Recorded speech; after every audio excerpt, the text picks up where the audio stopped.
whatever. Oh, yeah. Okay. Yeah, that would be great. I can do a summary at the end. Okay. Okay. Awesome. Perfect. Alrighty. Let's now have to find the questions. Okay. Question. Are we live? Sorry. Yes, we just started. All right. Should we really teach that if you don't know what you're voting for, then you shouldn't vote? I think so. I I'm agree. actually a huge advocate of that. Yeah. That's how I Why? felt too. Why would you encourage people to vote if they're just randomly checking boxes? I mean, if you've got 10,000 people, even just in one city, that just go randomly vote and they're not informed, that can make a huge difference and not a good one. Yeah. They have no idea what they're doing, so it could be bad. Yeah. I thought too that, like, even telling people, like, okay, try and get educated and vote. Like, you don't have to, kind of like what we're saying, like, don't vote if you don't know what you're doing, but try and get educated so you can vote, because your vote is important. But, yeah. And I think it's funny because people, like, if you go to a voting booth, they have the pamphlet right there that has all the information on what each measure is and what each person is, what their stance is running on. Yeah. Because sometimes I've gotten to the ballot before, I'm like, wow, I didn't even know this measure was on the ballot. And so it's okay to take your time, look through things, make some decisions. Nothing has to be rushed or emotional. Just take your time. That's true. Yeah. Yeah, I voted for the first time last year, and I was so overwhelmed. I was like, oh my gosh, there's so much. Next time I'll be more prepared. There's a lot. Oh. Yeah, that's true. Like, I feel bad that last year, or the president's elections, I really didn't vote, because I was like, yeah, I don't feel like confident about, like, I don't know anything about the last. I haven't, like, educate myself, or take the time to learn about him. So yeah, I was like, no, I won't vote, because I have no idea what to do. I remember one year, like probably 10 years ago, I did that. Like, I was just reading that time, like that I was voting, like, this stuck out that, like, I guess, like, money more, and I feel bad, like, no, I should really, like, get to know. And I feel like, well, and if I know, I just won't vote. But yeah, it's better, like you guys said, take the time to study, educate ourselves. And like, it's easy to say, like, well, yeah, I need to study, so I won't vote. But yeah, it's better just to also do the opposites, like, prepare ourselves for those times. And like Shah said, it's hard, because so many and so much information is like, overwhelming. It is. I guess that's our, citizenship, or duty, civic duty. Yeah. Yeah. I appreciated the video where it talked about that becoming an informed voter isn't easy, and that it's something that's easy to take for granted because we all have other things going on and we don't have an immediate reward for it. And not that we should necessarily. We're adults. It's okay to have a deferred reward or enjoyment, and that's okay. But it made me feel better. I'm like, oh, okay, I'm not the only one that this is hard for. This is a normal thing, but I still need to be responsible. Yeah, so I felt the same way. All right. The next one is, I'm gonna probably combine those two. So, like, do you think the girls in the videos were being sincere or parroting back what their parents told them? In other words, the opposition would probably label them as brainwashed. Do you agree with that premise? Why or why not? I liked watching those videos. I thought they were sincere. I mean, I think a lot of the things that they said, they probably have heard from their parents, but they also have experienced it for themselves. So I thought, I don't know, they tricked me if they weren't, because I thought they knew what they were saying, and they acted like, from experience, like that's how they felt. But that's how I felt anyways. Yeah, I think that it's hard for, a teenager to decide to do that. So I think that it has to come from them too, because for a teenager, like, make a teenager go, like, okay, even though, like, you're the parent, like, okay, go, and they're gonna be like with the attitude, like, oh, I don't wanna go, that's your thinking or your, so for them to accept to do and go public and be in front of people and talking about that, it has to come from them too. Obviously, they are reflecting the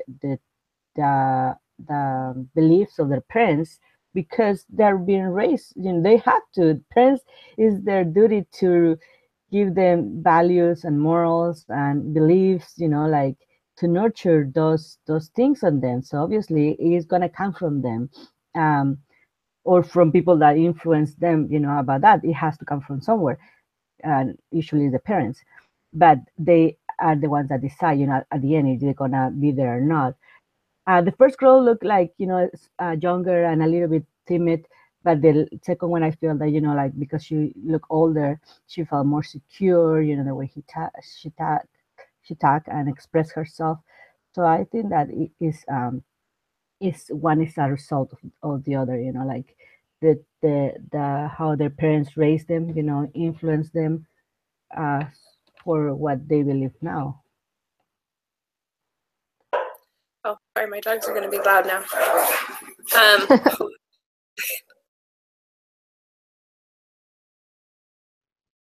Sorry.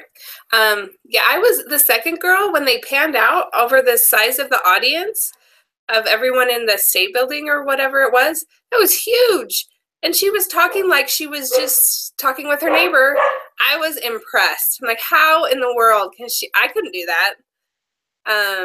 And so if, like Julia said, if their parents brainwashed them, I guess they did a really good job because I couldn't tell.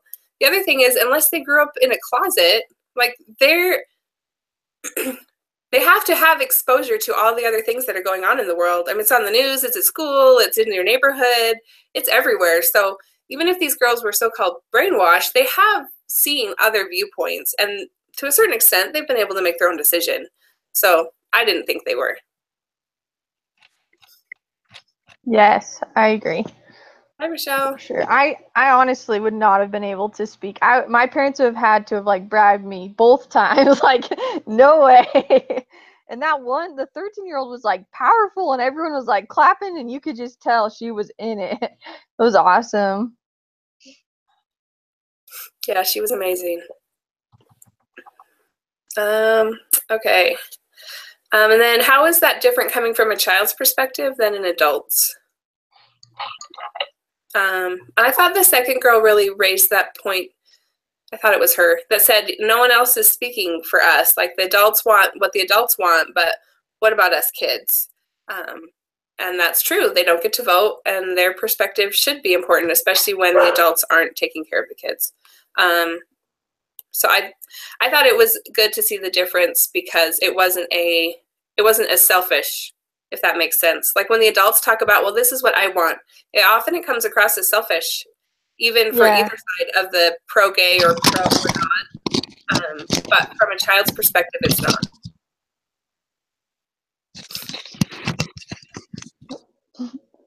Yeah, I agree. Go, Sean. Oh, sorry. I was just gonna say that the kids are part of the family too and are just as affected as the adults, so they should have a say in it. So, but everything that you said too, I agree with. Yeah, it's sad that like that. One of the quotes that I like, I think I wrote it because I wanted to share. That it says that like people are looking for their own happiness, and it's not bad to look for your own happiness, but when you're a parent or like mother, father, like your children is to come first, and that's why there are so many divorces, because you're thinking about like, oh, I'm not happy here, instead of like, what can I do to make our family happy. Like, I'm not happy, so I'm just gonna go and look for other person that makes me happy, and you don't think about how you're um, hurting your kids in the future. You're gonna leave them with a father figure, a mother figure, just because you're not happy there, and then you're gonna go and look for your own happiness. I think that is important that we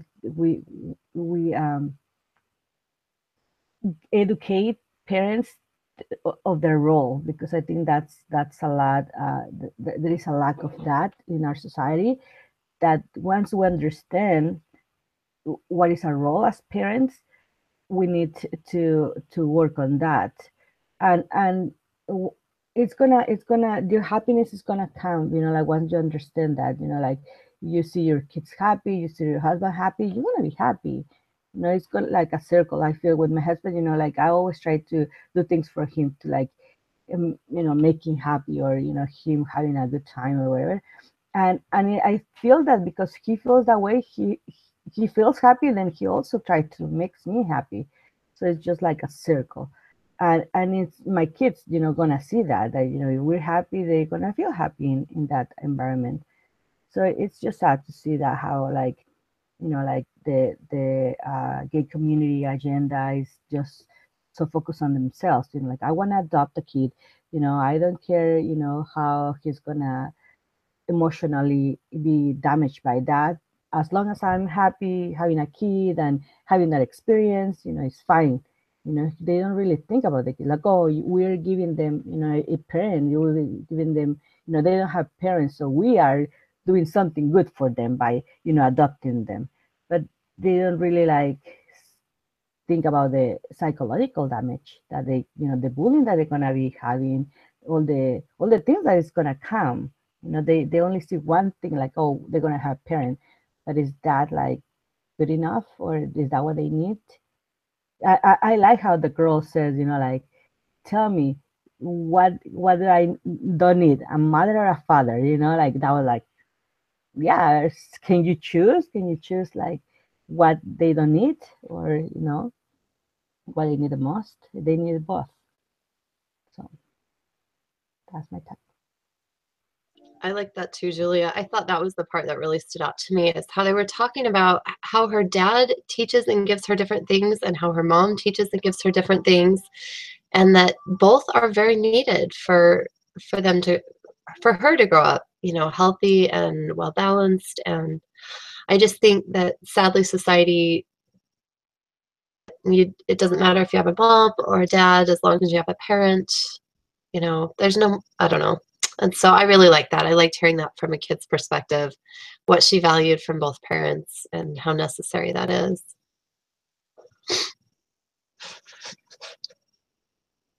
Okay. Then let's talk about the readings. So there was the reading, I forget the names of them. Women Who Know, The Moral Force of Women, Mothers Who Know, The Moral Force of Women, and then comparing that with the What Women Know article, and they kind of showed all the things that they didn't agree with Sister Beck on. So the question is, which one do you agree with more? Sorry, I lost my page. Which one do you side with more, and why?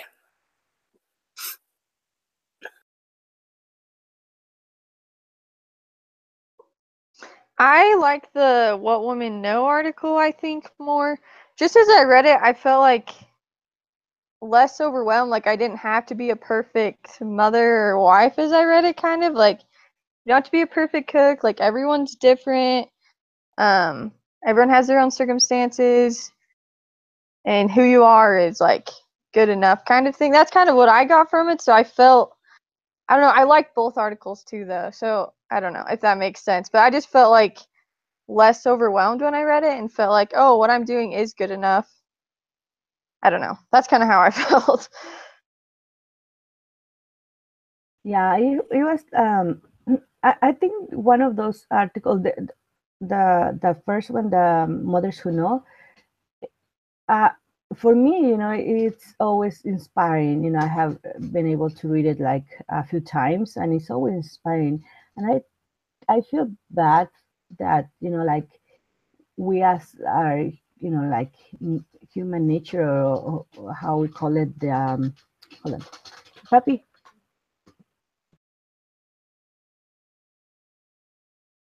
I'm sorry. That our nature, I forgot that word. The natural man, I think I was thinking in Spanish, natural man, comes out, or the natural woman comes out, and we always look for imperfections or mistakes on others, and it's sad because like I pretty sure that Sister Beck was just trying to pray. She pray about the talk and study what she wanted to share with us, and there's always someone scrutinizing every single word, and see like, oh, doesn't apply to me. Well, if it doesn't apply, then that's fine, like it's gonna apply to other people. And if you're listening with the Spirit, then you're gonna get what you need in order for you to grow. But just to like be looking for things that you don't agree, and then like start like an argument or even contention, that I in my mind was just like, why always there is someone that has to look for those like things that it's okay to disagree, it's okay to not agree, but you don't have to like try to make it into a contention, like a way. You can just keep it to yourself, like, okay, I don't agree with that, so I'm just gonna take the good points that I like and use that. It's like you don't have to try to like even stare like other women's like, hey, yeah, let's go do this, let's go, like write this other article and say like the things that we didn't agree with her and why and this and that. Like I just feel like it's just contention.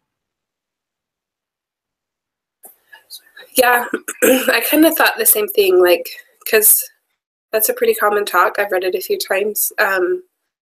And when I read it, like, I think how Julia said she felt inspired. That's probably the right way to put it.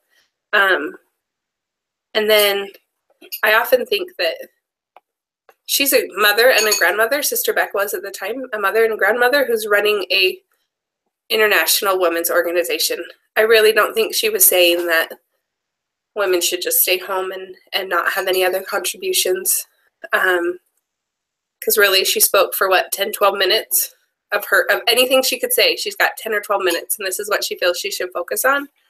And when you take that into consideration with all the other things she has going on in her life and all the other teachings of the prophets, that we all just need to try a little harder, be a little better. We all have different roles that when I read it, I felt inspired. I didn't feel condemned or like I'm not doing enough. It's just, I can try a little harder to do a little better. But on the second article, though, what women know, I mean, they had some good points too. It is good for families to work together, for husbands to help the wives, or wives to be equal partners. But I guess I felt like when I read I was kind of surprised, because the first thing it says is fathers as well as mothers are called to be nurturers. But when I read Sister Beck's talk, I didn't even think, well, what about men? Like, does that make sense? Like I read Sister Beck's talk, I thought about what I need to be doing as a mom. I didn't feel like she was saying that men don't have anything to do. Does that make, like, I thought that was kind of a jump. Anyway, yeah, I agree. That's how I didn't even think about men. And then I read the other article, I'm like, oh. But no, I really liked both articles. I really did. I liked hers. I think because I'm not a mom yet, it was harder for me to relate, I guess, maybe. I want to be a stay-home mom. I think women should cook and do all, like, I do agree with all that. And so I think I was just kind of like, oh my gosh, that is a lot women do. That's kind of how I felt. But I liked it too. I always liked her talks. I always think she does well. And I didn't realize, I guess, that she was a mother and grandmother and doing all of that. So I'm glad you pointed that out. Like, that's a lot. And yeah, so I liked your guys' thoughts. It kind of changed my perspective on it. I really liked the video on, this isn't a question in here, but the video on feminism. I like what she said about how it's okay to be different, that we need to be dignified, and the power of no. I thought that went along really well with what Elder Christofferson said, that instead of women being able to express themselves better, instead it's become women should be more like men. and we should be just as sexually promiscuous, and we should be doing all the things men do instead of developing our own divine womanhood and being dignified in that. So I appreciated both of those stances and how they work together. So do either of you have any other thoughts on the stuff we read or watched this week? Yeah, the video was, like you said, it was good too, like that she understand that, you know, that how feminists have become now is not really what the woman should be looking forward, and that we need to strive for a new feminist movement. And I agree with her points, you know, like that we need to try our best self. Like we're always looking for equality and trying to be like men, but at the same time, we, you know, or the feminist movement, like, oh, they are oppressors and they are this and that. But then why you wanna be like them? You know, it's just sad. And she gave some great points about, like, you know, the really values that the values that really important or that are really important that we should pursue. You know. So I like the video. It's good.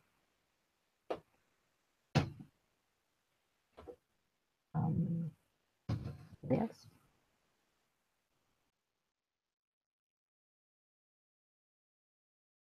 Okay, I think that's it for questions. So are you okay doing the summary, Julia?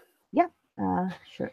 So we talk about the voting, how we should yeah, that we agree that we shouldn't vote if we don't know what we're voting for, and it's better to get educated about the laws and all the things that we're voting for, so we can vote more consciously. Take the time to study and become an informed voter.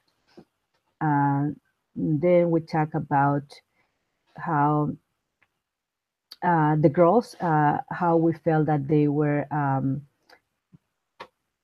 even though they were, you know, like obviously raised to do the things that they needed to do, to have their own point of view. So it was always obviously nurtured by their parents, but they took the decision to go and share their point of views with, you know, the big audience, and how they, you know, look confident, make us feel that it was their own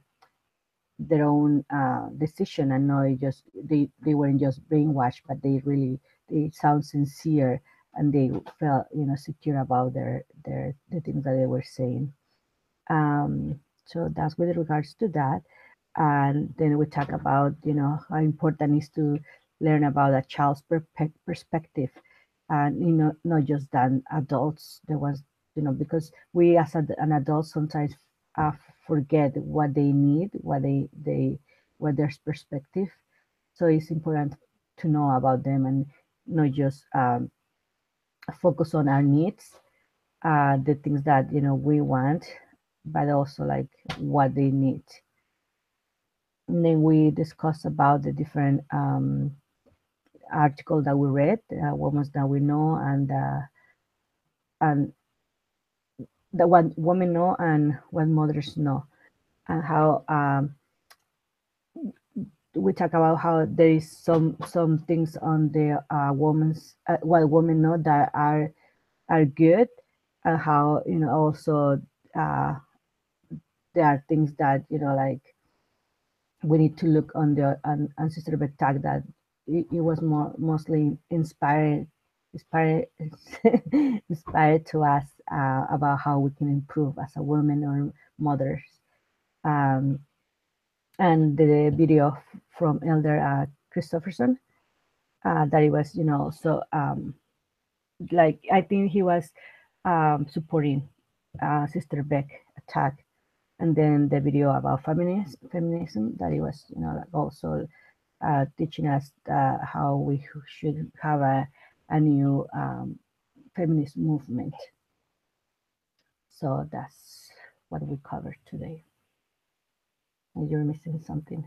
No, I think Good that's job. it. All right. I think that covers it for today. I think we. Awesome. Thank you for being here. We look Thank you for always. lost, Rachel. Yeah. All right. Have a good weekend.